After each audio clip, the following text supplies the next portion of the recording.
Operation సింధూర్తో అద్భుతమైన విజయం సాధించిన తరువాత పాకిస్తాన్ని శాశ్వతంగా మట్టి కరిపించే చరిత్రాత్మక లక్ష్యానికి ఒకే ఒక్క అడుగు దూరంలో ఉండగా పాక్ ఆక్రమిత కాశ్మీర్ని తీసుకొచ్చి మళ్ళీ మన భారతదేశంలో కలుపుకునే ఒక అద్భుతమైన అవకాశానికి ఒకే ఒక్క అడుగు దూరంలో ఉండగా పాకిస్తాన్కి శాశ్వతంగా బుద్ధి చెప్పే ఒక చరిత్రాత్మక అవకాశానికి ఒకే ఒక్క అడుగు దూరంలో ఉండగా మీరు యుద్ధాన్ని ఎందుకు ఆపేసిర్రు మోడీజీ అని ప్రతిపక్షాలు అడిగిన ప్రశ్నకు సమాధానం చెప్తూ మోడీ గారు ఏం చెప్పారంటే, మేం పాకిస్తానోడి ఇండ్లకు దూరి కొట్టినాం, వాడిని తుక్కు చేసినాం, వాడు భయపడ్డాడు, వాడు జడుచుకున్నాడు, వాడు మా కాళ్ళ మీద పడ్డాడు, కాళ్ళ బేరానికి వచ్చిండు, అయ్యా మీరు మమ్మల్ని చావు దెబ్బ కొట్టిర్రు, ఇంకా మీతో కొట్లాడే దమ్ము మాకు లేదు, దయచేసి మమ్మల్ని క్షమించి వదిలేయండి అని చెప్పి బతిమాలుకుంటే మేము వాడిని వదిలేసినాం అని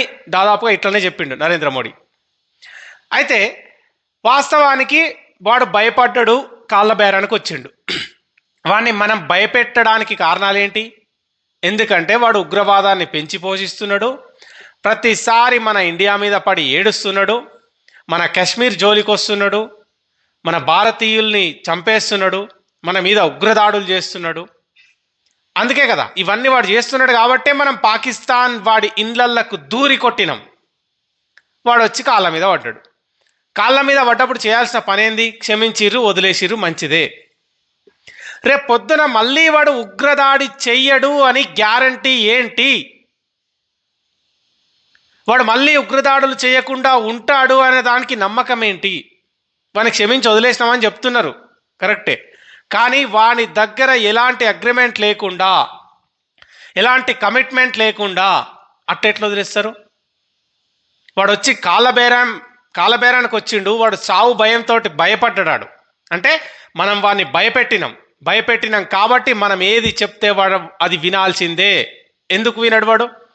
అరే నువ్వు ఆక్రమించుకున్న మా కాశ్మీర్ని మేము తీసుకుపోతున్నాం, మళ్ళీ ఇంకొకసారి కాశ్మీర్ వైపు కన్నెత్తి చూడాలనే ఆలోచన చేస్తే పాతాళంలో పాతేస్తామనే అగ్రిమెంట్ ఎందుకు చేసుకోలేవంతోటి? ఉగ్రవాదాన్ని పెంచి పోషించడం ఆపేయకపోతే ప్రపంచ పటంలో పాకిస్తాన్ని లేకుండా చేస్తాం అని వానికి ఒక వార్నింగ్ ఇచ్చి వానితో అగ్రిమెంట్ ఎందుకు చేసుకోలే? అవన్నీ పక్కన పెడదాం. పహల్గామ్ అటాక్లో 26 మంది అమాయక భారతీయులను చంపేసి, మతం అడిగి మరీ చంపేసి 26 మంది సింధూరాల్ని వాడు ఎత్తుకెళ్ళిండు కదా, 4 ఉగ్రవాదులు. ఆ 4 ఉగ్రవాదుల్ని మాకప్ప చెప్తేనే యుద్ధం ఆపేస్తాం, లేకపోతే నా కొడుక పాతాళంలో పాతేస్తామని ఎందుకు చెప్పలేదు? పాక్ ఆక్రమిత కాశ్మీర్ ఏదైతే ఉందో మా కాశ్మీర్ మేము తీసుకెళ్తున్నాం, మళ్ళీ కాశ్మీర్ జోలికి వస్తే తొక్కి నారదిస్తామని ఎందుకు చెప్పలే వానికి? మా కాశ్మీర్ మేము తీసుకెళ్తాం, దీనికి ఒప్పుకుంటేనే యుద్ధం ఆపేస్తాం అని ఎందుకు అడగలే? పెహల్గామ్లో మా ఆడబిడ్డల సింధూరం ఎత్తుకెళ్ళిండాడు, 26 మంది సింధూరాన్ని తీసుకెళ్ళిరు కదా, ఆ 4 ఉగ్రవాదుల్ని ఇప్పుడు అప్పచెప్తేనే యుద్ధం ఆపేస్తాం, లేకుంటే నిన్ను పాకిస్తాన్ని ప్రపంచ పటంలోనే సమాధి కడతాం నా కొడుకు అని ఎందుకు చెప్పలే?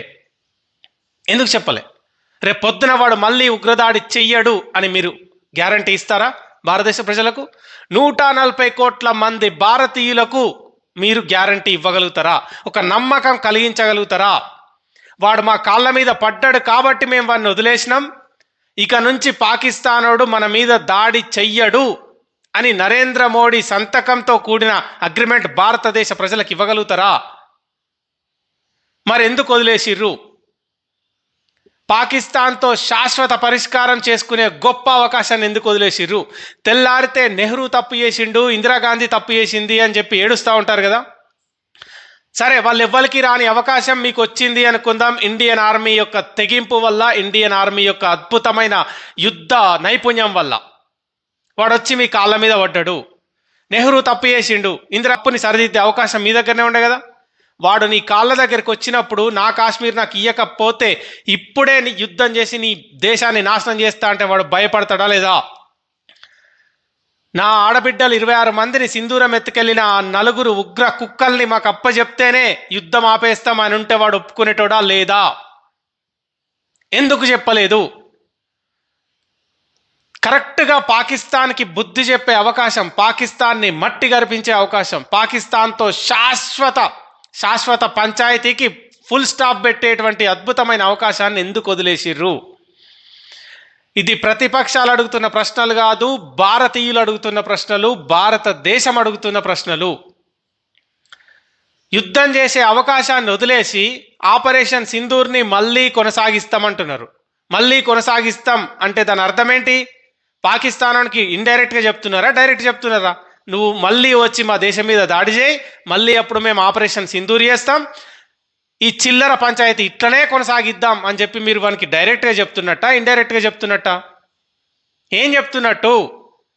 కాళ్ళ బేరానికి వచ్చినప్పుడే వాడిని తొక్కి పట్టకుండా వాడిని క్షమించి వదిలేసిర్రు. ఎందుకు వదిలేసిర్రు? రేపు మళ్ళీ ఇంకొక ఉగ్రదాడి జరిగితే దానికి ఎవ్వరు బాధ్యత వహిస్తారు? ఎందుకు ఆపేసిర్రు? ట్రంప్ చెప్పిండని ఆపేసిరా? ఎవరు ఆపమన్నారు మిమ్మల్ని యుద్ధాన్ని?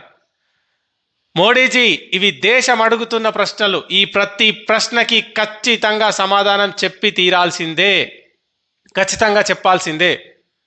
ఎందుకంటే ఇది భారతదేశ సెక్యూరిటీకి సంబంధించిన సమస్య. ఎవడో ట్రంప్ గాడో కంపుగాడో వచ్చి ఈ దేశ సార్వభౌమాధికారంలో వేలు పెడతా అంటే మీరుకుంటారేమో, కానీ భారతీయుల రక్తం మరుగుతూ ఉంది. ట్రంప్ ఎవడు మనకు చెప్పడానికి? ట్రంప్ ఎవడు మన దేశ విషయాల్లో వేలు పెట్టడానికి? భారతీయుల రక్తం సలసల మరుగుతూ ఉంది. ఆ ప్రతి ఒక్క భారతీయునికి ఖచ్చితంగా మీరు క్షమాపణ చెప్పి తీరాల్సిందే, సమాధానం చెప్పి తీరాల్సిందే.